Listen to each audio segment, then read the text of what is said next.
bonsoir à vous qui nous suivez sur notre chaîne TM Pro. Nous sommes de retour pour ce nouveau numéro de Menu Week-end, votre émission favorite. Pour ce numéro d'aujourd'hui, nous avons un sujet assez intéressant.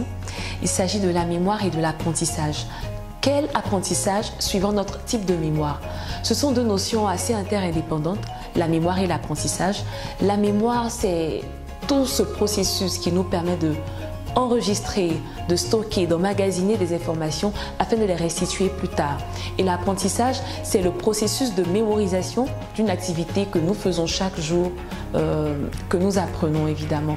Premièrement, nous avons la mémoire de type visuel.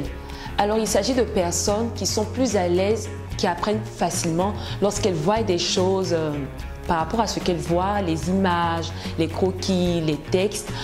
Rien qu'à les voir, rien qu'à les lire, elles emmagasinent facilement. Le conseil que nous avons pour vous qui avez une mémoire de type visuel, c'est d'illustrer tout ce que vous apprenez. C'est-à-dire faire des dessins, écrivez, ajoutez même des couleurs pour un effet plus personnalisé. Et ce sera vraiment facile pour vous d'apprendre et de mieux vous référer à ce que vous apprenez à travers cette méthode. Ensuite, la mémoire de type auditif.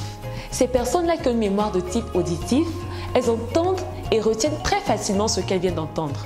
Alors il est facile de leur parler de quelque chose et elles retiennent tout ce que vous avez dit et avec une marge d'erreur très insignifiante. Alors pour ces personnes, il est vraiment très difficile de travailler avec du bruit autour. Il faut vraiment qu'elles soient dans un calme total pour pouvoir retenir ce qu'elles entendent. Le conseil que nous avons pour elles est de travailler bien évidemment dans un endroit assez calme et surtout de se parler à elles-mêmes. Parce que plus elles se parlent à haute voix et qu'elles lisent par exemple un texte, elles enregistrent très facilement ce qu'elles viennent d'apprendre. Alors c'est notre conseil si vous êtes dans ce cas de mémoire de type auditif. Après, nous avons la mémoire de type communicatif. Ces personnes qui ont une mémoire de type communicatif, elles aiment beaucoup échanger. Et elles apprennent mieux avec les échanges, les conversations, où il y a confrontation de sujets, confrontation d'idées. C'est une bonne méthode pour elles d'apprendre. Alors, ce que nous vous conseillons, si vous êtes dans cette catégorie de personnes, c'est-à-dire qui ont la mémoire de type communicatif, c'est de confronter vos idées. Lorsque vous ne comprenez pas quelque chose, approchez-vous d'autres personnes, par exemple dans des groupes d'études, le travail en équipe. Ce sont des choses qui vous facilitent l'apprentissage et vous facilitent la compréhension. Confrontez vos idées, écoutez les idées des autres, apprenez en échangeant, apprenez en ayant des conversations avec d'autres personnes. Et enfin, nous avons la mémoire de type moteur.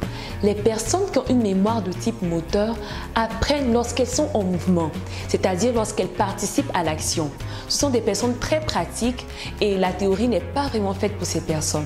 Notre conseil pour vous est que vous appreniez en mettant la main à la pâte, le mouvement, l'action, jouer un rôle par exemple.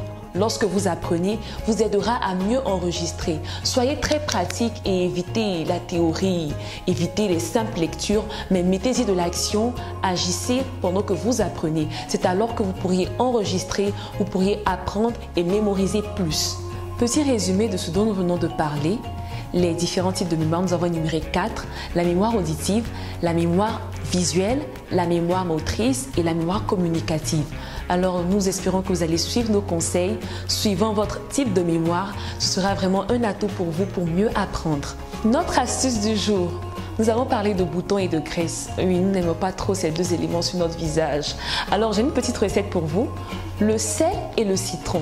Vous mélangez ces deux éléments et vous appliquez sur votre visage. C'est vraiment magique. À force de le faire, je veux dire 2 à 3 fois par semaine, vous verrez un résultat vraiment très satisfaisant. Vos graisses et vos boutons quitteront votre visage et vous aurez une face bien plus lisse. Merci. J'ai aimé passer ce moment avec vous. J'espère que vous aussi. Nous nous retrouvons pour un prochain numéro de Menu Week-end.